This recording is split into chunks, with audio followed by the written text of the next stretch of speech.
4, 3, and 0, 5. And what we're going to do is we're going to draw a segment connecting those 2 points together. And really the only reason why I draw a picture here is just so you can kind of get an idea visually of what's happening. Yesterday, we found the point that was right in the middle of this segment. What ordered pair would fall right between these 2 points on this line, or on this segment, okay? Today, we're looking for the distance, yeah, Hannah? Negative 2, 4. Okay, right, and so we could do that, right? We could add it together, we could add it up, and it would be negative 2, 4, exactly, okay? And so we could go left 2 and up 4, and then that would fall right in the middle, okay? And you could apply the midpoint formula to get that. Today we're doing a completely different formula, and today what we're looking for is what is the length of this segment? How long is this segment? If a segment is horizontal, I could just count. If a segment is vertical, I could just count, right? But I can't count when it's diagonal like this. I can't count 1, 2, 3, 4, 5 because diagonally you just can't count like that. So we have to have a different way of being able to find the length of this segment without being able to count.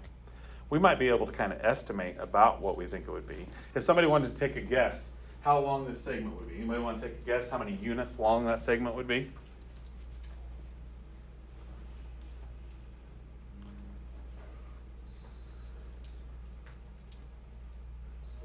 Six, maybe? Okay. Maybe 6, okay. Anybody else? 6 sound about right, you think? Is that too much, too little? 5 maybe, okay. Probably in about that range, right? Okay, I would say that's probably about right, somewhere in along those lines. If I would say 10, that's probably too long. If I would say 2, it's definitely longer than 2. So we're just, and the only reason you might guess or estimate, just so like when I get my answer, does that seem right? Does that look right? All right, so here is the distance formula. D equals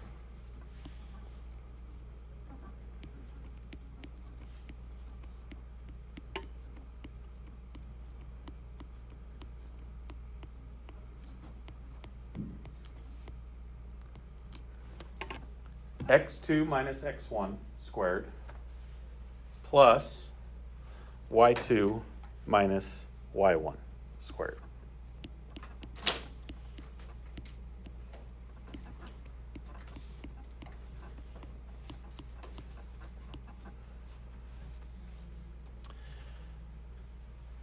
And so you're going to be given 2 ordered pairs, 2 points. We're going to label the first one x1, y1. We're going to label the second one x2, y2. And we're going to plug that in to our formula, and we're going to find the distance. Okay? The one thing that's a little bit different is we got this big square root sign over the top of everything. So we got to make sure at the very end that we take the square root of it to get our answer. Okay, so let's take a look at this first one. This is x1, y1, x2, y2. All that means, kind of like yesterday, first x, first y, second x, second y. Let's plug it in to the formula.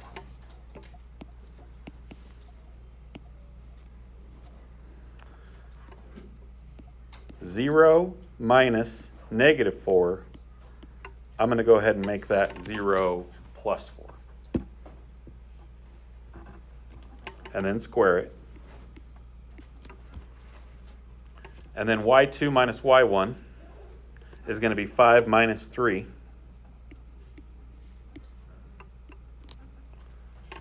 Square it.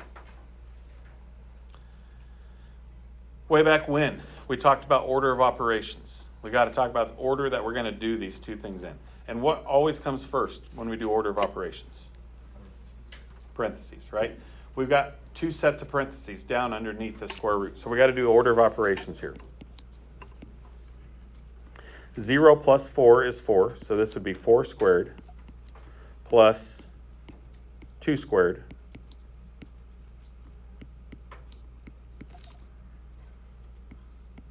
is 16 plus 4, which is radical 20. Okay, so is the square root of 20 a nice, perfect square? No, okay. But now we're going to put this into our calculator. So you should have a square root button on your calculator. We're going to type in the square root of 20.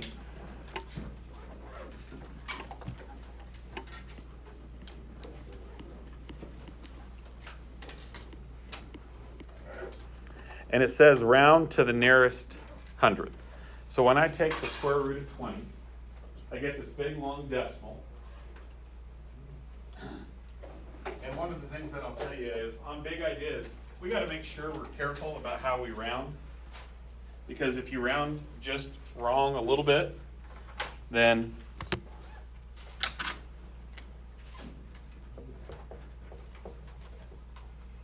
okay, nearest hundredth. Hundredth is always the second place value after the decimal. We got tenths, hundredths, thousandths. Those are the three most common decimal places that we're going to see. Okay, we are rounding to the nearest hundredth, which is where the 7 is at. The number to the right of 7 is a 2. If it's 5 or more, we'll round this up to an 8. But because it's less than 5, we're going to keep it at 7, and so we would say 4.47. And then I usually put a U on this for units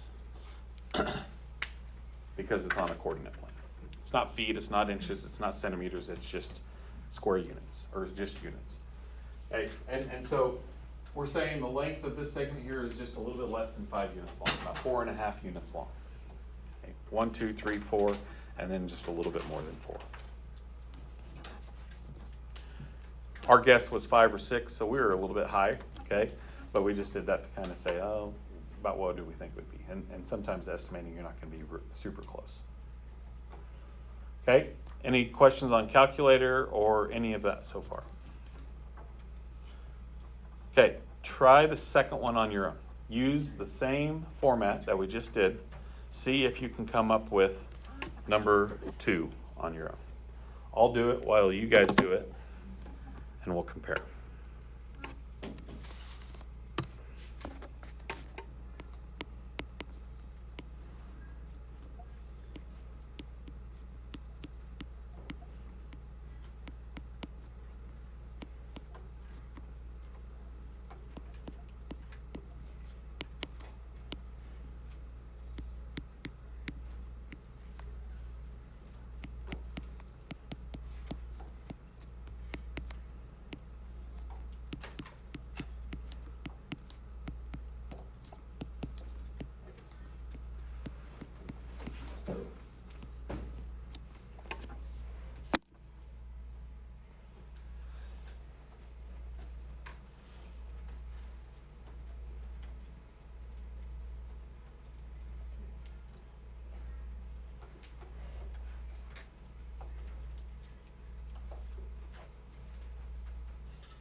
Still rounding to the nearest hundredth.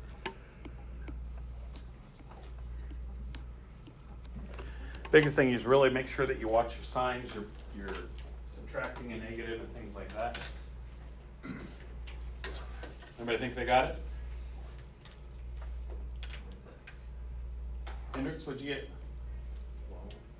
12? Yep. 12.65? Everybody agreeing with it? Yeah. 12.65 or 12? 12.65. Okay. Anybody else get anything different? Yeah? 8.6. 8.6. Okay. Okay, I somehow got 44. We got all kinds of answers floating out there. Yeah? 15.62. Okay.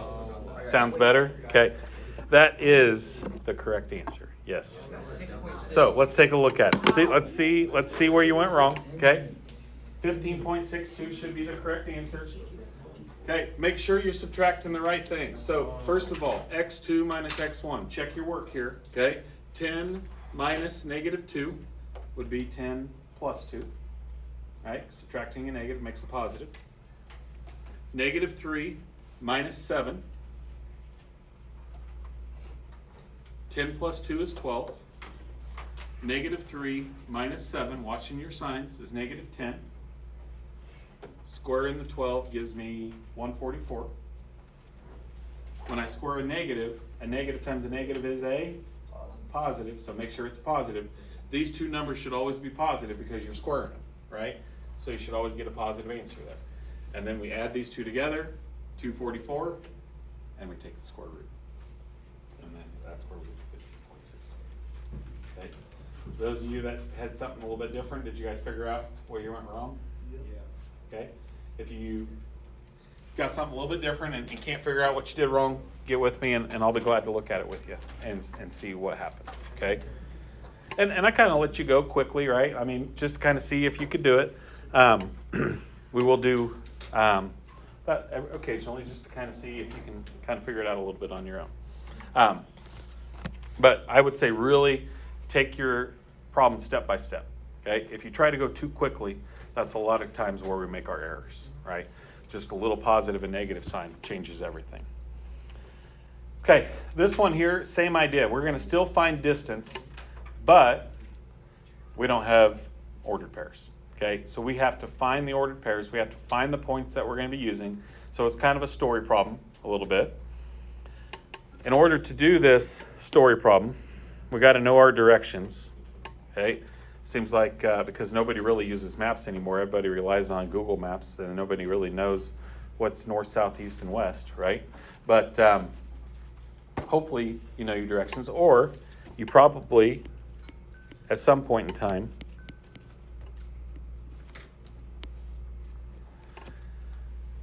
have heard like never eat sour wheat, never eat soggy waffles, something that remembers N-E-S-W, okay?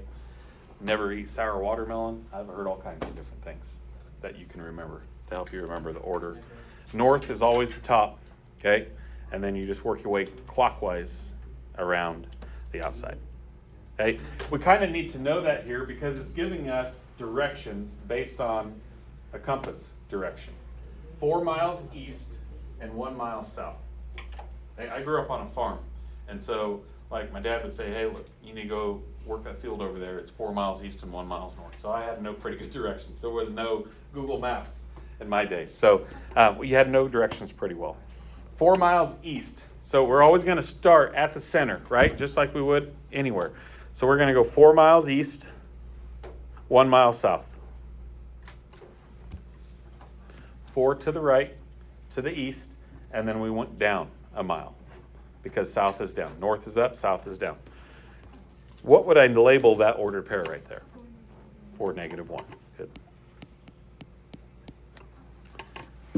Okay, the second one, okay, second class or second field trip is 2 miles east and 3 miles north. So 2 to the east and 3 to the north. Okay, how far, or what would that ordered pair be?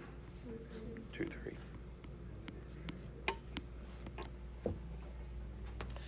Okay, and it doesn't really matter which one's which here, guys. Okay, some people might say, oh, this one's X1, Y1 because we labeled it first. This one's got to be the second one. It doesn't really matter. If this is the first one and this is the second one, or vice versa, you will get the same answer. Okay, so don't get hung up on which one's first and which one's second. No matter which direction you do it, you will get the same answer. So I'm going to label this one as X1, Y1. I'm going to label this one as X2, Y2. And then it's just like we did on the last couple.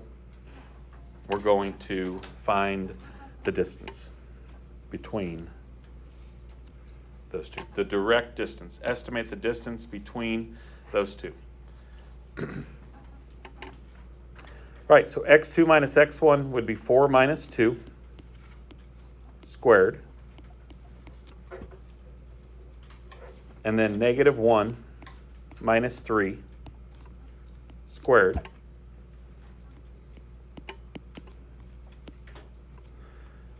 Four minus 2 is 2. -1 minus 3 is -4.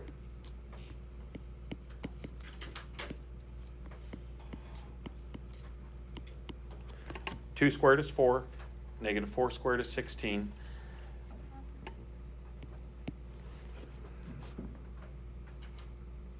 it doesn't say how to write the answer here. So you might remember that we already did radical 20 up here. Okay, so 4.47.